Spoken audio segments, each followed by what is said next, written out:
Na assisted head teachers of Urban Council Basic School. Yeah, was Santia Chim Central. Mensi mu fra bino any woman won some would be so one more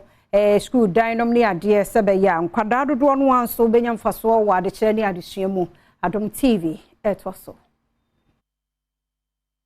Adisiafo a wonom ewo Urban Council Basic School a ewo konongo ewa Santia Chim Central Menstini ni mu no wonom ewa ahokyire bebre mu ane senti emu a ema de kyerɛ ne adesua wonsɛm enkonkan yamani boni ene assistant head teacher asafo agei etwetwe nkomo no ene wode adesrede atomanfo nyina animu sɛ wɔma wonom emmoa sɛ de beya wonom adwuma sa kyerɛkyerɛfo ebekonkan na afia adesuafo nso ebenya won so emfaso wo kyerɛ mu sɛ sisi adesuafo wo skum ho no mo adoso pa de senti adan a wotena mu esua de no wo behia bi aka ho ye bofo a ani adomfo a ebedum ye peja school ye gina baabi a ye bedu yi de asidan kuto na ye belon ama de media course school ha ye painting nanka Urban Council kono Urban Council ye si school ye hu innovation ati say that nanso omobo amane nyina no ye innovation ya PTA projects a ye toilet a esi ho nanso esan say ye ni suo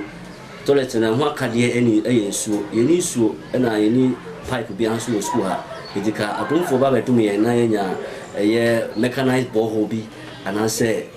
polytank bi a ye di besi suo na kola no ekọ toilet a omotumi aworo nsa ama ahonidie no awie pe ya enka eno so beboa ama school akonanim ti ebe stress adomfo biara ebitumi abeboa bia nso ombeboa na toilet na esi ho no a enkola ntimi nkoso na